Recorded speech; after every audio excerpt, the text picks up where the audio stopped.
Hello students, welcome back to your maths classes. Student आप सभी को सेकेंड हाफ ईयरली के लिए नोटिफिकेशन मिल गया होगा और सेकेंड हाफ ईयरली का कोर्स आपका जितना अभी तक पढ़ाया गया है including this application of integration तक आएगा, रिलेशन एंड फंक्शन को छोड़कर, मतलब आईटीएफ से स्टार्ट करके और फर्स्ट बुक पूरी, देन सेकेंड बुक में इंटीग्रेशन के एप्लीकेशंस और एलपीपी तक। ठीक है, इसमें एक टॉपिक बचा था in area enclosed by two curves. अगर अभी जो पिछली वीडियो में हम लोगों ने किया था उसमें एक कर्व और एक स्ट्रेट लाइन के बीच का एरिया निकाला था। अब area enclosed by two curves, अगर दोनों ही कर्व हों तो उन दोनों से इनक्लोज्ड एरिया हम कैसे फाइंड आउट करते हैं। ठीक है, तो सबसे पहली चीज इसमें भी कि आपको कर्व आइडेंटिफाई होना चाहिए कि कौन सा कर्व है। जैसे ये क्वेश्चन मैंने लिया है कि parabola y square is equal to 4ax and x square is equal to 4ay, इन दोनों से इनक्लोज्ड। इस क्वेश्चन में मैं दो कर्व हैं, एक पैराबोला है y square is equal to 4ax और दूसरा है x square is equal to 4ay। इन दोनों से इनक्लोज्ड एरिया, इनक्लोज्ड रीजन का हमें एरिया निकालना है। तो ये वाला कर्व है बच्चों, x square is equal to 4ay, parabola होगा x square is equal to 4ay upside y axis के अलॉन्ग। तो ये x square is equal to 4ay का कर्व हो गया और ये हो गया y square is equal to 4ax का कर्व।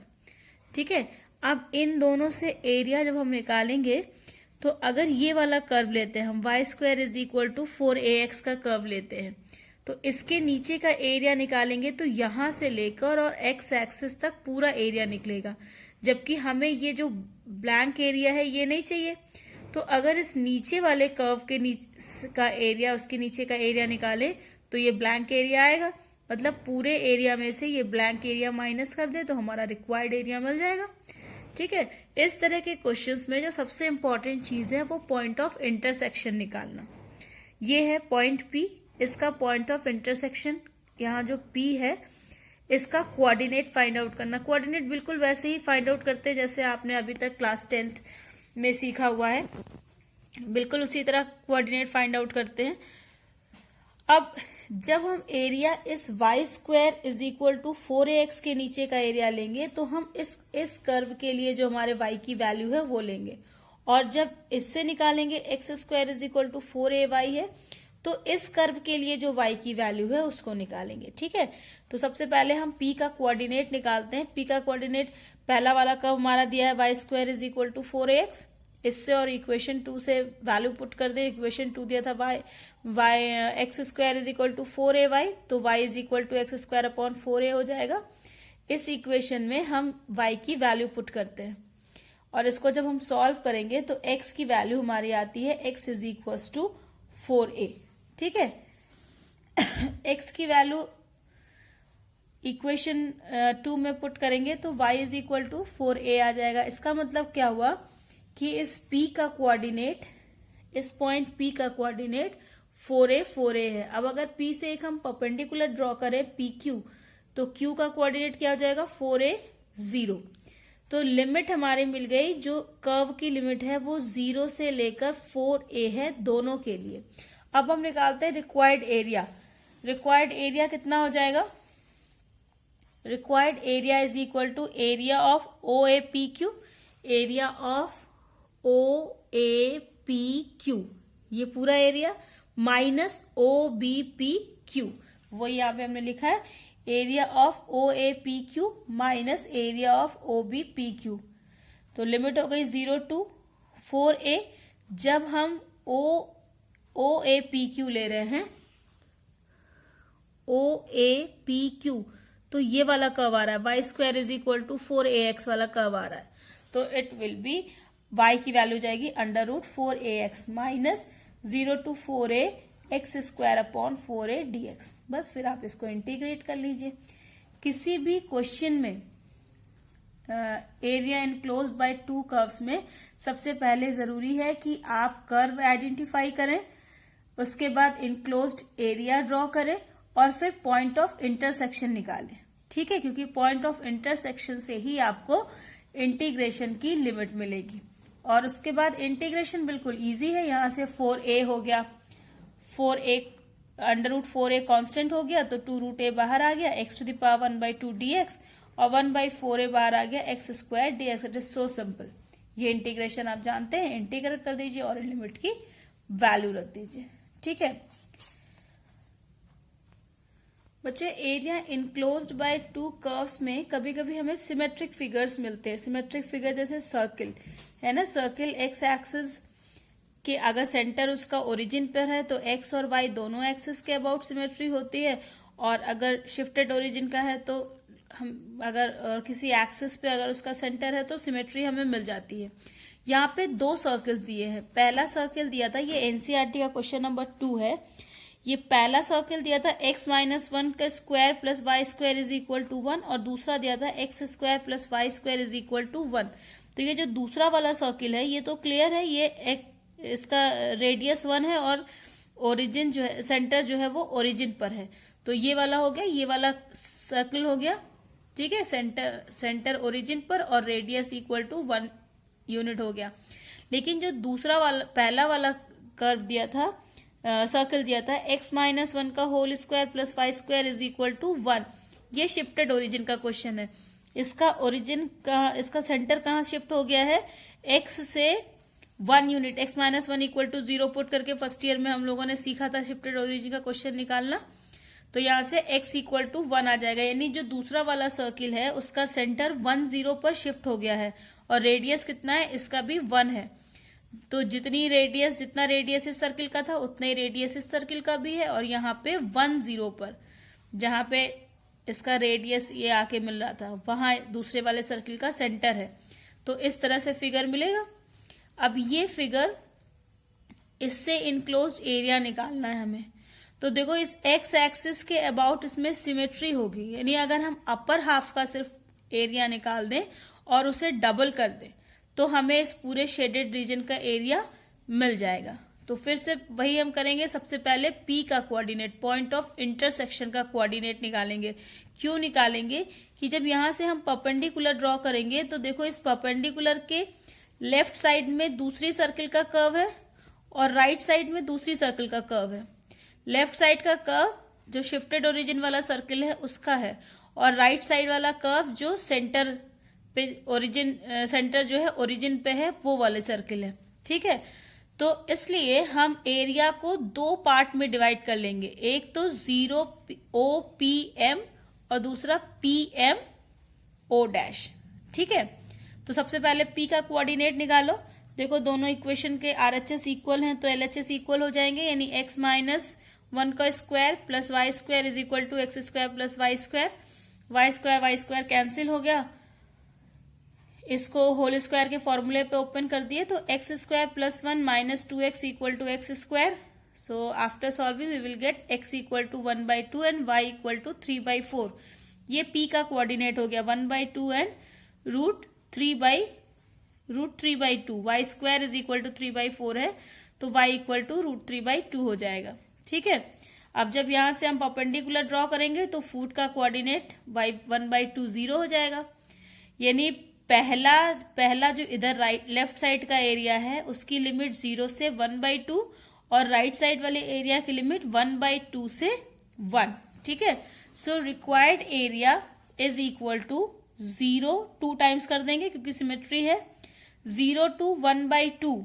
ठीक है, 0 to 1/2 y, किसका y, जिसका सेंटर O' पे है ना, ये वाले सर्किल का y का सेंटर O', इसीलिए हमने यहाँ पे y O' dx लिखा है, प्लस 1/2 to 1, कौन सा सर्किल आ रहा है, जिसका सेंटर O पर है, यानी इसको हमने yo से लिखा है, yo dx। तो 2 टाइम्स 0 to 1/2, शिफ्टेड ओरिजिन वाले का y कितना है, यहाँ पे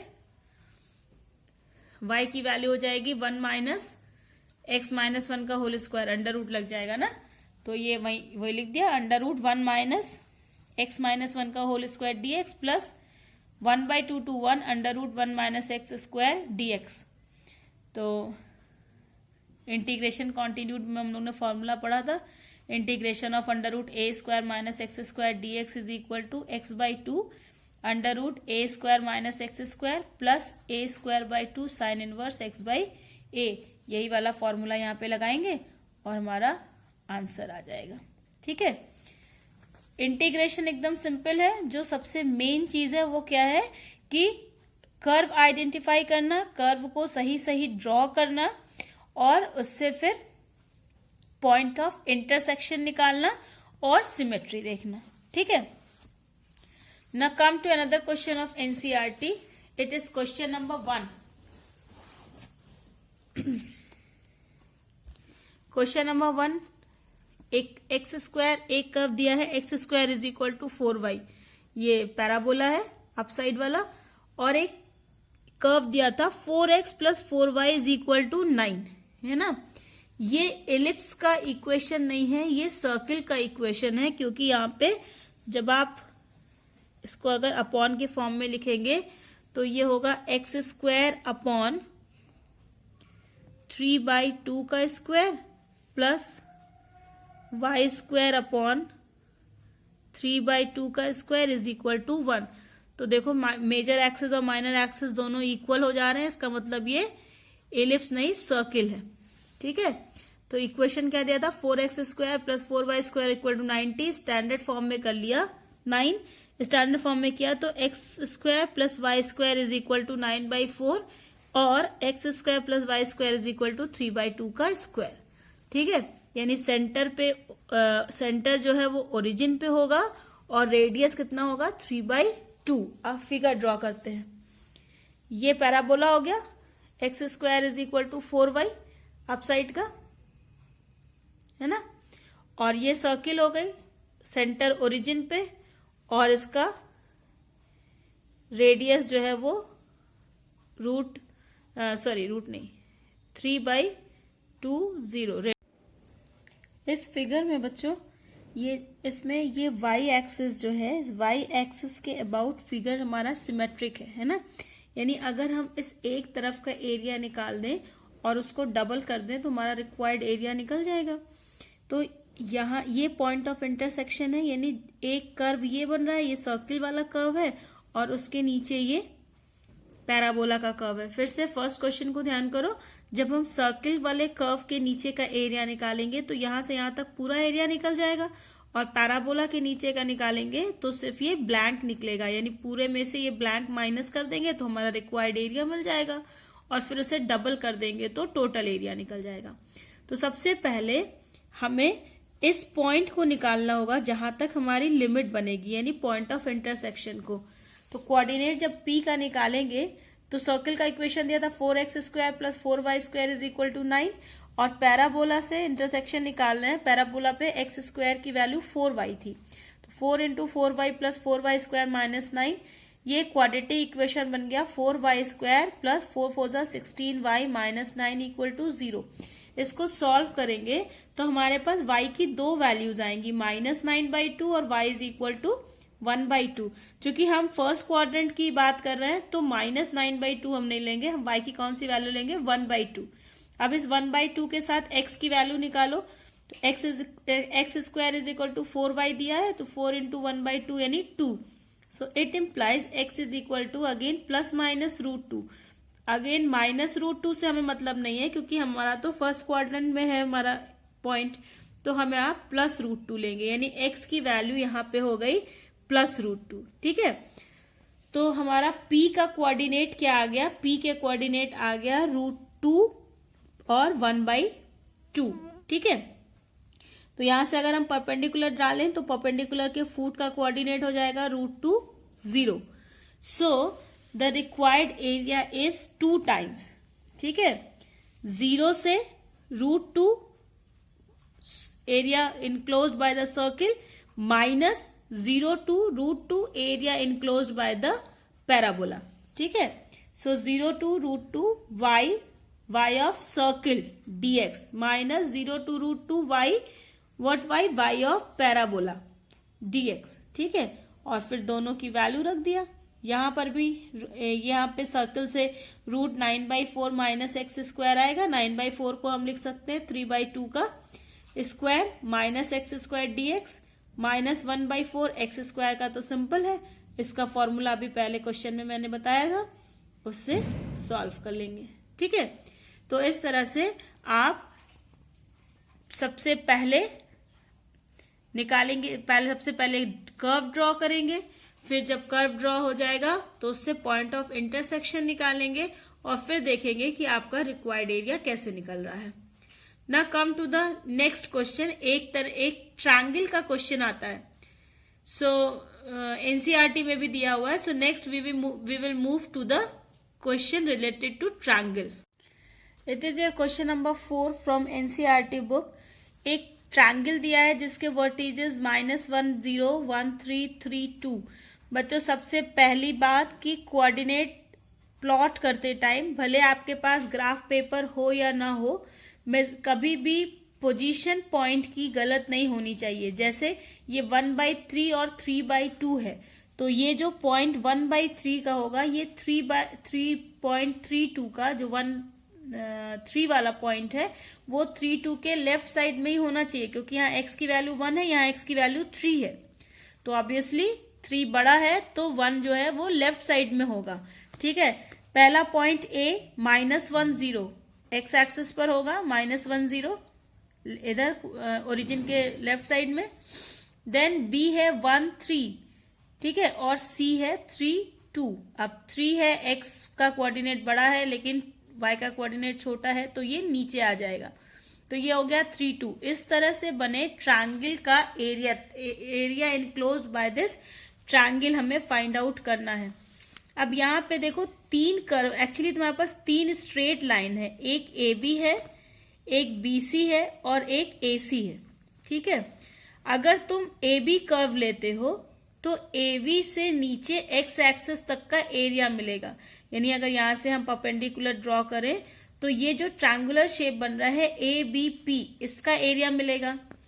अगर इस कर्व BC यानी जो स्ट्रेट लाइन BC है, इसके नीचे का एरिया निकालोगे तो एरिया इस क्वाड्रिलेटरल का मिलेगा BPQC। और अगर इस लाइन AC को कंसीडर करोगे तो इसके नीचे का एरिया मतलब एरिया ऑफ ट्रायंगल ACQ निकलेगा। ठीक है, तो हम इस रिक्वायर्ड एरिया को इस तरह से डिवाइड कर लेते हैं कि ABP का एरिया प्लस BPQC का एरिया माइनस ACQ का एरिया। ACQ का एरिया ब्लैंक एरिया है, जब हम इस लाइन के इधर और इधर निकाल रहे हैं एरिया, तो ये पूरा एरिया निकल रहा है, उसमें से हम ब्लैंक एरिया को माइनस कर दे रहे हैं। अब इसके लिए जो सबसे पहली रिक्वायरमेंट है वो है स्ट्रेट लाइन का इक्वेशन होना चाहिए हमारे पास। कर्व के इक्वेशन दिए रहते हैं ना, स्ट्रेट लाइन का हमें इक्वेशन नहीं दिया है। इक्वेशन हम निकालेंगे y-y1 is equal to y2 minus y1 upon x2 minus x1 into x minus x1 के फॉर्मूला से। ठीक है, इक्वेशन ऑफ AB निकालेंगे, फिर इसी तरह से इक्वेशन ऑफ BC निकालेंगे और फिर इक्वेशन ऑफ AC निकालेंगे। ठीक है, इन तीनों लाइंस का इक्वेशन निकालेंगे। Now required area is equal to area of triangle ABP